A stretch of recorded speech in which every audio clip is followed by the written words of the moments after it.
मित्रों नमस्कार, कैसे हैं आप। लॉ इन इंडिया चैनल में आपका हार्दिक स्वागत है। जो भी व्यक्ति चैनल पर नए हैं, चैनल को सब्सक्राइब करें, वीडियो को शेयर करें, लाइक करें, क्योंकि खुशियां बांटने से बढ़ती हैं। आज की विषय वस्तु ये है कि दूसरी पत्नी और उसके बच्चों के क्या अधिकार हैं, कानून में क्या अधिकार हैं।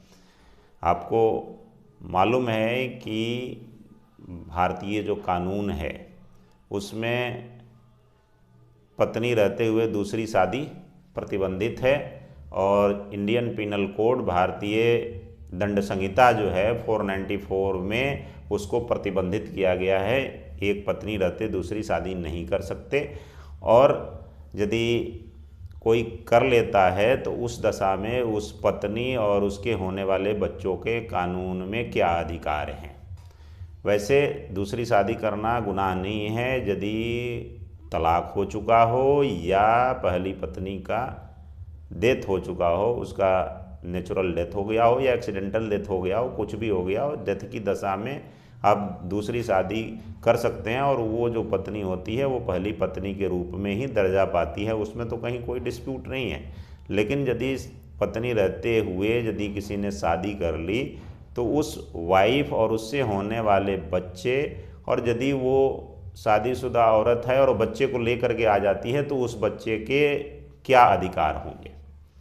दूसरे पत्नी के अधिकार की जो चर्चा होगी तो पहले ये चीज़ क्लियर कर दूं कि यदि तलाक हो गया है और डेथ हो गई है, उसके बाद यदि कोई व्यक्ति शादी करता है, ये मैं हिंदू अधिनियम की बात करने जा रहा हूँ, हिंदू मैरिज एक्ट की बात हो रही है, उसकी बात करने जा रहा हूँ, हिंदू मैरिज एक्ट की बात करने जा रहा हूँ। तो उस दशा में जो पत्नी आएगी उसके वही अधिकार होंगे जो पहले पत्नी के थे, जो डाइवोर्स से पहले वाले के थे या डेथ होने से पहले वाले के थे। उस केस में तो ये चीज़ क्लियर हो गई। लेकिन पत्नी रहते हुए यदि किसी ने दूसरी शादी कर ली तो उस पत्नी का और उससे होने वाले बच्चों का क्या अधिकार है। Right of second wife in case of जो पहली पत्नी है उस केस की दशा की बात हो रही है। तो पहली पत्नी की जीवित रहते यदि दूसरा विवाह कर लिया है तो दूसरी पत्नी जो कहलाएगी उसके भी कानून में कुछ अधिकार दिए गए हैं। वो अधिकार ये है कि वो अपने पति से भरण पोषण मांग सकती है, भरण पोषण मांग सकती है, मेंटेनेंस मांग सकती है। यदि जिसने शादी करी है यदि वो मेंटेन नहीं करता है तो 125 में जा कर के वो भरण पोषण के लिए वो मांग सकती है, उसको ये अधिकार है। लेकिन उस व्यक्ति के जिससे उसने शादी करी है उसके संपत्ति में उसका उस दूसरी पत्नी का कोई अधिकार नहीं होगा, चाहे वो सेल्फ एक्वायर्ड हो या इंसेस्ट्रल हो। ये पॉइंट याद रखिए। दूसरी बात ये हो गई कि यदि कोई डोमेस्टिक वायलेंस करता है या कुछ भी करता है तो उसके तहत वो डीवी एक्ट का मुकदमा उस हस्बैंड के खिलाफ वो दर्ज कर सकती है, मेंटेनेंस ले सकती है। दूसरी पत्नी के ये अधिकार हो गए। अब रहेगी बात ये कि डोमेस्टिक वायलेंस के सेक्शन 12 में वो मुकदमा से कर सकती है यदि डोमेस्टिक इंसिडेंट उसके साथ होता है। तो दो चीज़ें क्लियर होंगी, भरण पोषण मांग सकती है, यदि कोई डोमेस्टिक इंसिडेंट होता है तो इंसिडेंट की दशा में डीवी एक्ट का मुकदमा दायर कर सकती है।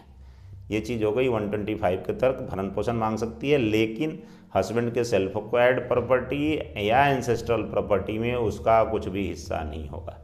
अब रहेगी बात कि दूसरी पत्नी से जो बच्चे पैदा होंगे उस बच्चों को एज इक्वल राइट, यहाँ पे कानून इसलिए लिबरल हो जाता है कि उस बच्चे का कोई भी दोष नहीं है जो इस धरती पे आ गया, इसलिए यहाँ पे कानून लिबरल हो जाता है, उदार हो जाता है, और उस बच्चे को एज इट इज़ वही अधिकार दिलाता है जो पहली पत्नी है उसके बच्चों के बराबर उसका हिस्सा होता है, वो उसका दावेदार हो जाता है।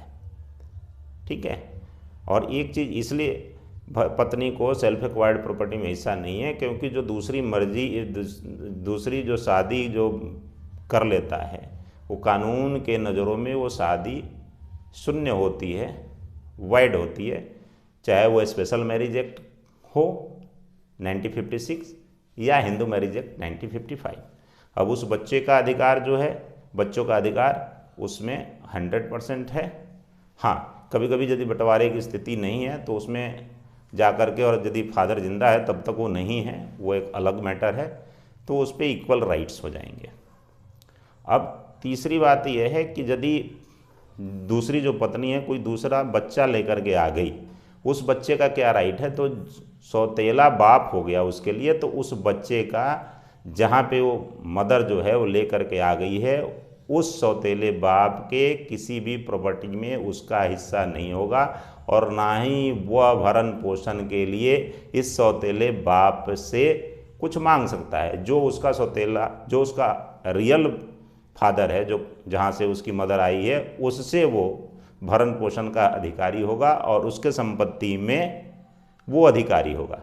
हाँ, यदि दूसरी पत्नी यहाँ आती है और जिसके यहाँ आती है उसने कोई विल बना दिया तो उसका अधिकारी हो सकता है, या उसको गोद ले लिया, एडॉप्ट कर लिया, कानूनी रूप से एडॉप्ट कर लिया, मुंह से कहने से एडॉप्टेशन नहीं होता, कानूनी रूप से यदि उसको एडॉप्ट कर लिया, तब उस जो बच्चा सौतेले बाप के यहाँ आया है उसको अधिकार मिल सकता है।